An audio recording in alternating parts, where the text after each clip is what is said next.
Hello అండి అందరికీ. నేనే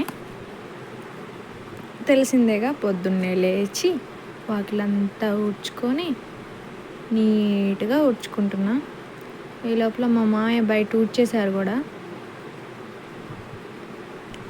ఇంకా ఆయన బయట నీళ్ళు చల్లుతారు పైపేసి, నేను లోపల ఇంకా ఊడ్చేసుకొని నీట్గా మొత్తం ఇంకా కలాప్ చల్లుతా పేడేసి. మా గేదెలు ఉన్నాయి, పేడ కూడా మాకు ఇబ్బంది ఏం లేదు, పుష్కలంగా దొరికిద్ది. ఆ పేడ అంతా వేసేసి కలాప్ చల్లుకుంటున్నా. ఈ లోపల మామయ్య ఊడ్చేశారు. అక్కడ కోళ్ళ దగ్గర గిన్నెలు అవన్నీ తీసి సదురుతున్నారు. ఇంకా నేను చల్లుకుంటున్నా. చల్లడం అయిపోయాక ఈరోజు ఫ్రైడే అండి. మామయ్య అంటున్నారు నీళ్ళు నేను మోటార్ వేసి అక్కడ చల్లుతాగా నీళ్ళు పడతారా అని పిలిస్తే మళ్ళీ నీటి వచ్చేదాన్ని అటు వెళ్ళిపోయినా.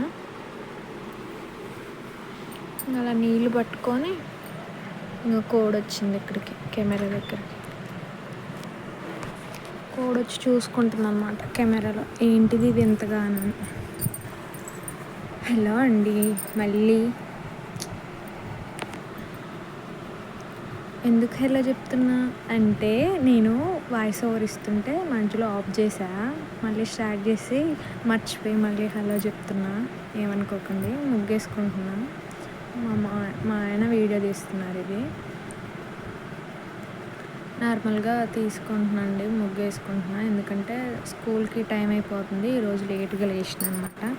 అన్ఎక్స్పెక్టెడ్గా వీడియో కూడా ఒకటి పెట్టుకున్నా, అందుకే లేట్ అవుతుందని. ఇంకా మా పాప లేచింది, అప్పుడే లేచింది తను. ఇంకా చూడండి, వీడియో సరిగ్గా తీయండి అంటే తనేమో కోడి పిల్లల్ని అవి తీస్తున్నారు. ఇలా ఉంటుంది మా సార్తోని. ఇలా ముగ్గంతా వేసుకున్నాను. ముగ్గేసుకున్నాక వారలు అలికాను. ఫ్రైడే కాబట్టి ఫ్రైడే రోజు వారలు ఎర్రమట్టితో అలికి ముగ్గేసుకుంటాము. నాకు స్పెషల్గా అనిపిస్తే అప్పుడప్పుడు కూడా వేసుకుంటా. అంటే ఓపిక ఉండి టైం ఉంటే. వారంతా ఏం పనిలేదులే కానీ ఫ్రైడే మాత్రం పక్కా వేసుకోవాల్సిందే, లేకపోతే మా అత్తయ్య తిడతారు. ఇంకా నెక్స్ట్ ఇక్కడికి వచ్చిన పాల దగ్గరికి. నేను పాలు తీసుకుంటున్నా. ముగ్గేసి వచ్చి పాలు తీసుకుంటున్నా. మాకు 3 గేదెలు ఉన్నాయండి. అవి మా గేదె ఇప్పుడు అది ఒక్క పూట మార్నింగ్ ఇస్తుంది పాలు, ఈవినింగ్ ఇయ్యదు. ఇంకా పాలు పిండుకుంటున్నా. మా సార్ ఏదో మాట్లాడుతుంటే నవ్వుకుంటున్నా. నేను డిగ్రీ చదివినా అండి. డిగ్రీ చదివినప్పుడు కూడా చాలా డేస్కి ఒక జాబ్ ఆఫర్ వచ్చింది. అది ప్రైవేటే. పోయినా.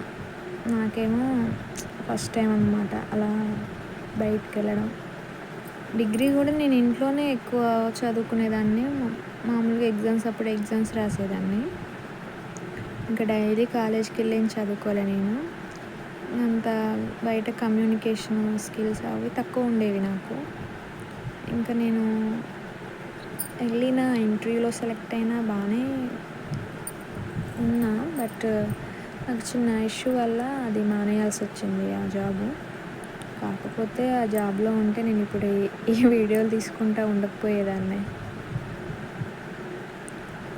అలా జాబ్ మిస్ అయింది. ఇప్పుడు ప్రస్తుతానికి ఖాళీగా ఉంటున్నా.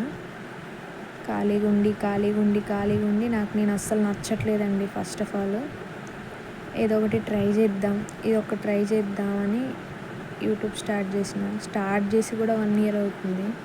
అంటే 1 year అంటే నార్మల్గా షార్ట్స్ అవి పెట్టుకున్నా కానీ ఫోకస్ చేసి ఎప్పుడు కూడా ఒక కంటెంట్ మీద వీడియో తీయలేదు.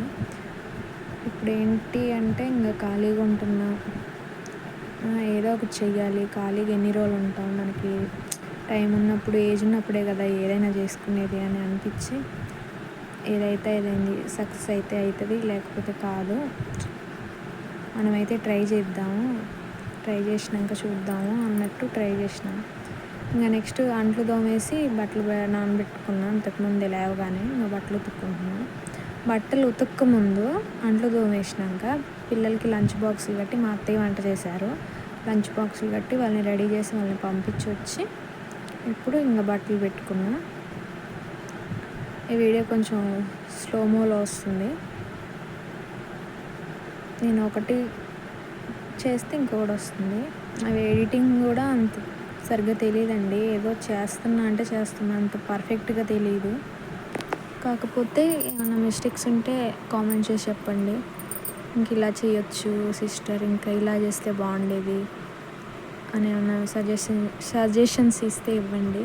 నా మంచి కోసమేగా. ప్రతిదీ నేను చూస్తా, ప్రతి మెసేజ్ కూడా ఫాలో అవుతా, కామెంట్ కూడా. ప్లీజ్ నన్ను, నా సింపుల్ లైఫ్ స్టైల్ని, ఒక ఫెయిల్యూర్ అమ్మాయిని సపోర్ట్ చేయండి.